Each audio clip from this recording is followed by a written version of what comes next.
Hey everybody, welcome to today's The Tale of Despereaux Read Aloud. We're going to be reading 3 chapters today, 38, 39, and 40. So I hope you enjoy, and if you're feeling up to it, head over to the link next to the video and join in on our book discussion.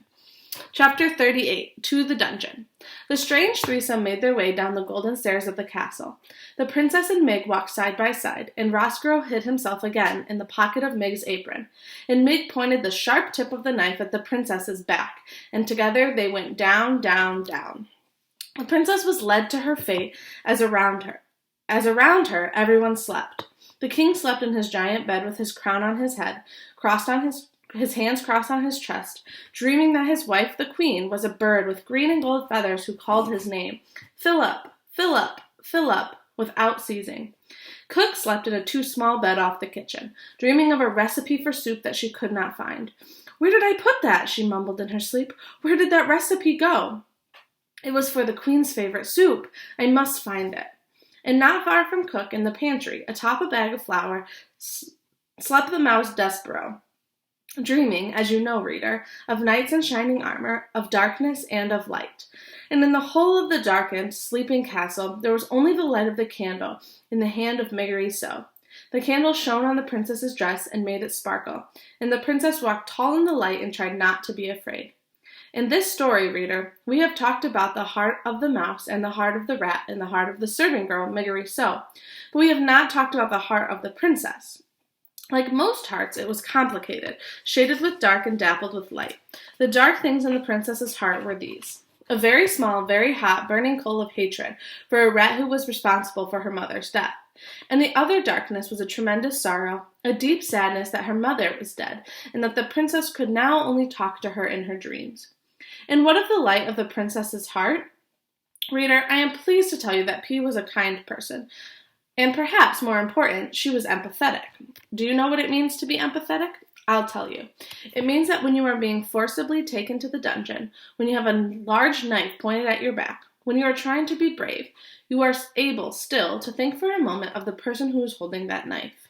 You are able to think, "Oh, poor Mig. She wants to be a princess so badly, and she thinks this is the way. Poor, poor Mig. What must it be like to want something that desperately?" That, reader, is empathy. And now you have a small map of the princess's heart. Hatred, sorrow, kindness, and empathy.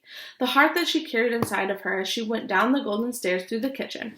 And finally, just as the sky outside the castle began to lighten, down into the dark of the dungeon with the rat and the serving girl.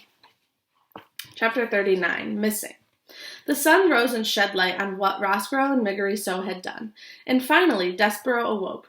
But at last, he awoke too late.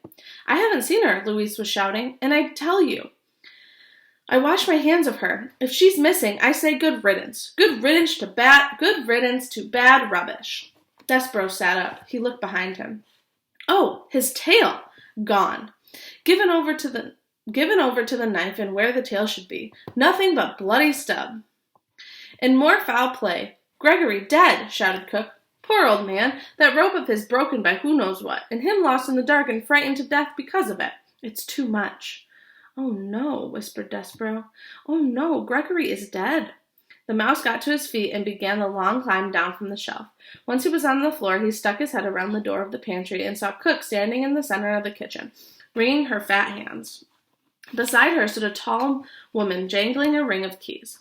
"That's right," said Louise. "All the king's men was down there standing for her in the dungeon. And when they come back up, who do they have with them? They have the old man, dead.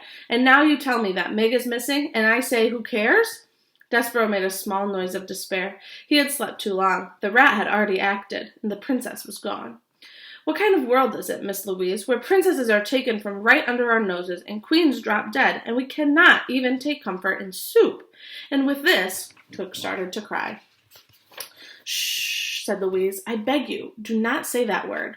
"Soup," shouted Cook. "I will say it. No one can stop me. Soup, soup, soup." And then she began to cry in earnest, wailing and sobbing. "There," said Louise. She put a hand out to touch Cook, and Cook slapped it away. "I will be all right," said Louise. "It will be all right," said Louise. Cook brought the hem of her apron up to wipe at her tears. "It won't," she said. "It won't be all right ever again. They've taken our little darling away." There ain't nothing left to live for without the princess." Despereaux was amazed to have exactly what was in his heart spoken aloud by such a ferocious, mouse-hating woman as Cook. Louise again reached out to touch Cook, and this time Cook allowed her to put an arm around her shoulder.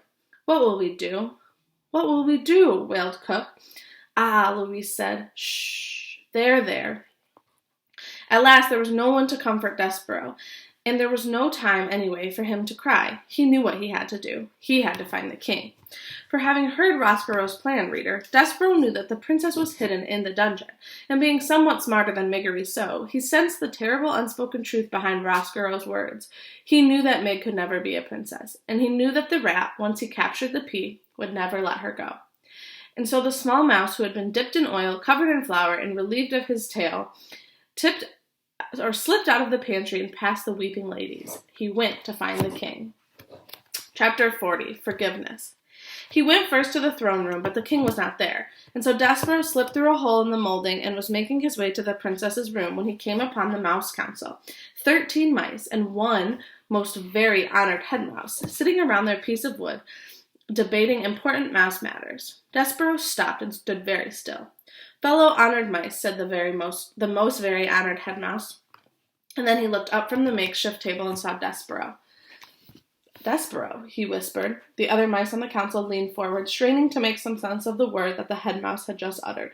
"Pardon?" one said. "Excuse me?" said another. "I didn't hear right," said a third. "I thought you said Despereaux." The head mouse gathered himself. He tried speaking again. "Fellow members," he said. "A ghost! A ghost!" And he raised a shaking paw and pointed it at Despereaux. The other mice turned and looked, and there was Despereaux Tilling, covered in flour, looking back at them, the telltale red thread still around his little neck, like a thin trail of blood. "Despereaux," said Lester, "son, you have come back." Despereaux looked at his father and saw an old mouse whose fur was shot through with gray. How could that be? Despereaux had been gone only a few days, but his father seemed to have aged so many years in his absence. "Son, ghost of my son," said Lester, and his whiskers trembling, "I dream about you every night. I dream about beating the drum that sent you to your death. I was wrong. What I did was wrong." "No," called the most very honored head mouse. "No." "I've destroyed it," said Lester. "I've destroyed the drum. Will you forgive me?" He clasped his front paws together and looked at his son. "No," shouted the head mouse again. "No, do not ask the ghost to forgive you, Lester. You did as you should. You did what was best for the mouse community."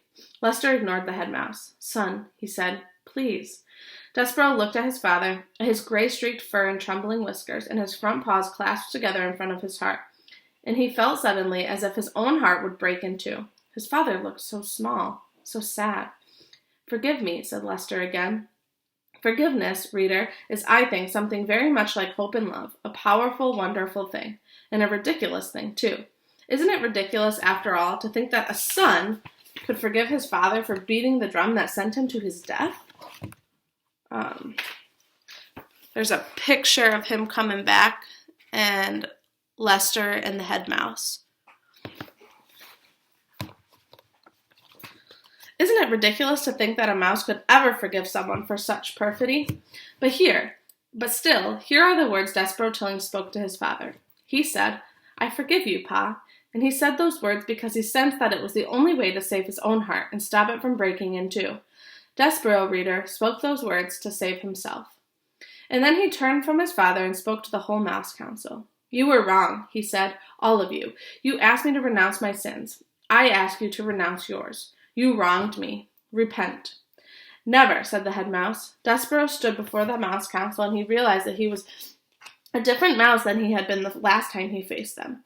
He had been to the dungeon and back up out of it. He knew things that they would never know. What they thought of him, he realized, did not matter. Not at all. And so, without saying another word, Despereaux turned and left the room. After he was gone, the head mouse slapped his trembling paw on the table. "Mice of the council," he said, "we have been paid a visit by a ghost who has told us to repent. We will now take a vote. All in favor of saying that this visit did not occur, vote A." And from the members of the Mouse Council there came a tiny but emphatic chorus of A's. Only one mouse said nothing. That mouse was Despereaux's father, Lester. Lester Tilling had turned his head away from the other members of the Mouse Council. He was trying to hide his tears. He was crying, reader, because he had been forgiven. All right, and that is the end of chapter 40. So tomorrow we will pick up at chapter 41. See you then.